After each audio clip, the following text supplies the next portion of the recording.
O que o Palmeiras precisa fazer no seu time se quiser vencer o Botafogo nesse próximo sábado? Enquanto o Glorioso vai para esse jogo cheio de moral depois de ter se classificado no Grupo da Morte, o Verdão chega sob desconfiança, com atuações medianas na fase de grupos e com direito a um jogo muito abaixo contra o Inter Miami. Nesse vídeo eu quero te mostrar 4 alterações que o técnico Abel Ferreira precisa fazer se não quiser ser eliminado para o time do Botafogo.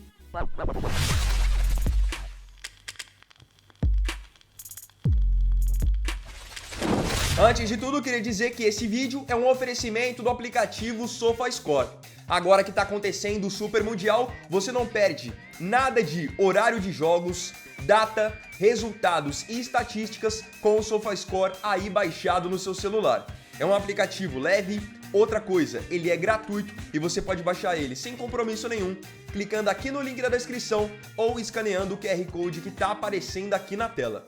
O Palmeiras vai a campo nesse próximo sábado em busca de uma vaga nas quartas de final do Super Mundial. E o Palmeiras terá pela frente um velho conhecido, o Botafogo, time que tem sido uma pedra no sapato do Verdão, especialmente desde o ano de 2024. Foi o Botafogo quem tirou um tricampeonato consecutivo brasileiro do Palmeiras e foi o Botafogo quem também eliminou o Palmeiras nas oitavas de final da Copa Libertadores do ano passado. E o curioso é enxergar como esses times chegam em momentos completamente diferentes para esse duelo. Enquanto o Botafogo chega cheio de moral, depois de ter se classificado no Grupo da Morte, com direito a uma vitória sobre o Paris Saint-Germain, atual vencedor da Liga dos Campeões, o Palmeiras chega sob desconfiança. Afinal, fez um jogo bom contra o Porto, mas não venceu na estreia. Depois, com um pouquinho de dificuldade, bateu o Al-Ahly do Egito por 2-0. E agora, na última rodada da fase de grupos, fez um jogo muito ruim contra o Inter Miami, onde saiu perdendo por 2-0, muito por conta de escolhas equivocadas do Abel na escalação e depois, na força do elenco, com as entradas do Paulinho, Alan, Maurício, conseguiu buscar um empate. O Abel Ferreira foi duramente criticado pela imprensa e pelos próprios torcedores do Palmeiras depois da escalação que ele mandou a campo no empate contra a equipe do Messi. Então eu quero mostrar nesse vídeo 4 modificações que ele precisa fazer no time titular e que, se ele não fizer, as chances de ser eliminado de novo para o time do Botafogo são muito grandes. Mudança 1. No meu entendimento, a primeira mudança que precisa ser feita é na lateral direita. Contra o Inter Miami, Abel Ferreira escalou Marcos Rocha como titular. Para mim, não existe nenhum cenário em que o Marcos Rocha é titular no Palmeiras. Ainda mais tratando de um jogo contra um time como o Botafogo, que é organizado, que tem um ataque rápido. Abel precisa escalar o argentino Agustín Giai entre os 11 iniciais. O Giai já vinha naturalmente sendo o titular nas últimas semanas e provavelmente foi apenas poupado contra o Inter Miami para não tomar um outro cartão amarelo e então perder o jogo das oitavas de final. Quero acreditar nisso, porque bola por bola hoje não tem como o Marcos Rocha ser titular. É um jogador que naturalmente, por estar já mais velho, ele não consegue apresentar aquela mesma intensidade de antes e tem dificuldade também na marcação mano a mano. Então, ainda mais contra o Botafogo, que é um time que explora bem as laterais, e ali pela esquerda tem o Savarino muito presente, você tem um Marcos Rocha por ali, acaba sendo um grande risco. O Giai é um jogador mais novo, ele tem muita velocidade, muito poder de recuperação. E eu enxergo que essa já seria a primeira mudança. Volta com o Giai para o time titular e não coloca o Marcos Rocha. Dessa forma, o Palmeiras vai ter um sistema defensivo, principalmente pelo lado direito, muito mais sólido. O momento hoje do Giai é muito melhor do que o do Marcos Rocha, mesmo com o Marcos Rocha tendo uma ampla experiência e muita liderança dentro do elenco. Mudança 2. A segunda troca é no meio-campo, onde o Palmeiras mais teve dificuldades no empate com o Inter Miami. Quem assistiu ao jogo contra o Inter pôde perceber que o Palmeiras estava perdendo absolutamente todas as disputas no meio-campo. E também todas as segundas bolas ficavam ou no pé do Messi ou no pé do Busquets.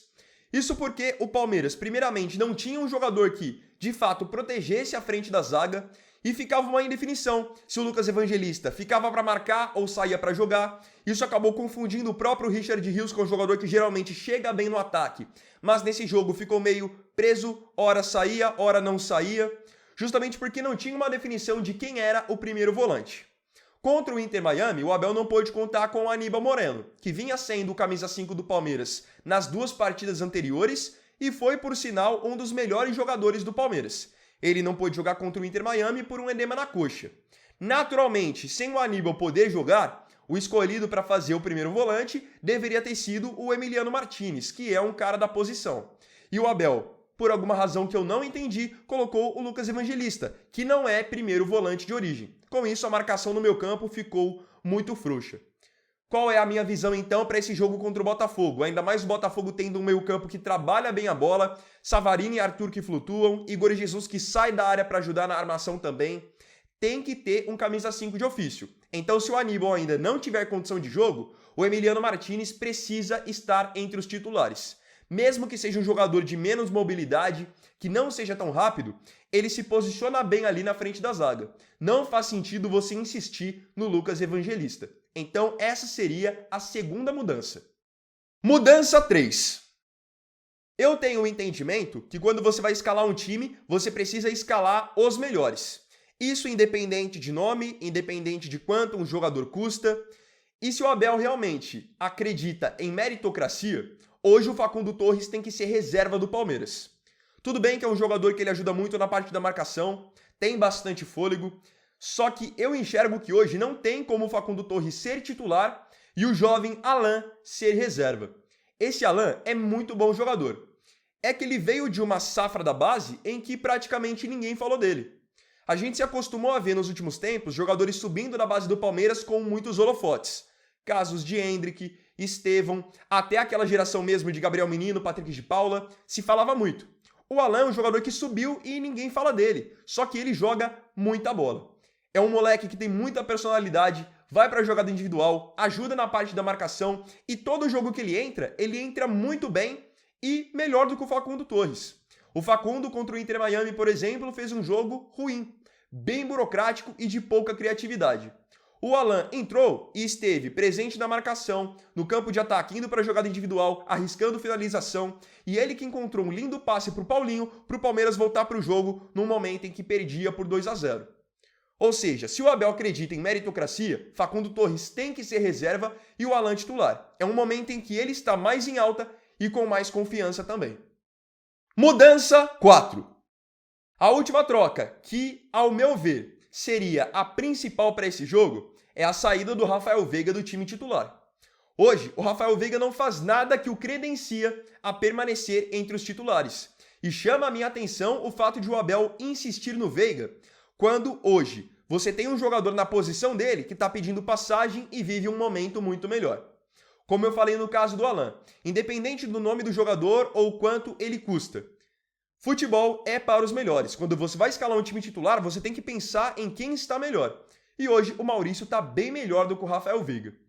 O Maurício ele foi escalado entre os titulares contra o Porto, fez um bom jogo. Contra o Al-Ahly, ele vai para a reserva e o Veiga é titular. O Veiga é sacado no intervalo, o Maurício entra no intervalo e dá assistência para o gol do Flaco Lopes. Contra o Inter Miami, o Veiga faz um jogo apagadíssimo, de pouca criatividade, em que nem no gol finaliza. Ele é sacado no intervalo, o Maurício entra e é o Maurício quem faz o gol do empate, o gol do 2-2. O Maurício é um jogador que hoje tem sido mais participativo do que o Veiga e vive um momento muito bom em termos de finalização. O Maurício é aquele tipo de jogador que quando ele finaliza, dificilmente ele erra pelo menos o gol. Ele é bem preciso na sua pontaria. E o Veiga é um jogador que todo mundo sabe já da história dele no Palmeiras, o quanto ele foi decisivo, só que tem pelo menos um ano e meio, que ele não justifica a titularidade. E outra, o Palmeiras é um time que é difícil você pegar uma sequência em que eles jogam bem. Só que nesse 2025, o Palmeiras teve a sua melhor fase quando o Veiga estava lesionado. Foi quando o Abel colocou para jogar Felipe Anderson, Estevão, Maurício, até o Facundo Torres mesmo, mas num time que não tinha o Veiga.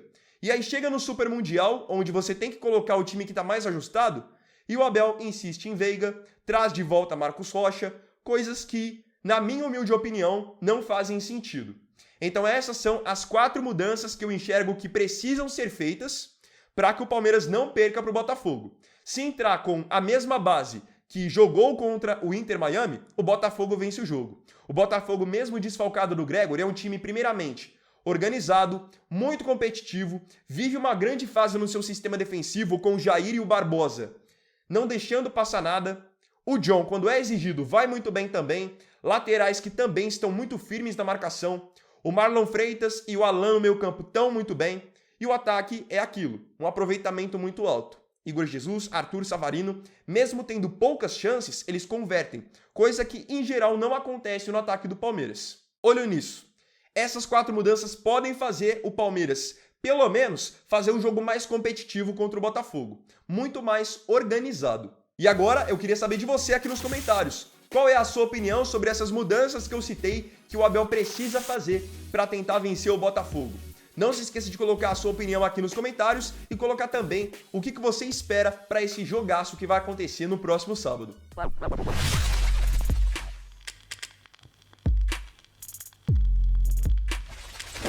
Então, bom galera, esse vídeo aqui foi o segundo dessa quinta. Eu agradeço profundamente a você aí pela companhia em mais um vídeo do canal. Não se esqueça, curtiu o vídeo? Deixa o like, se inscreva e compartilhe.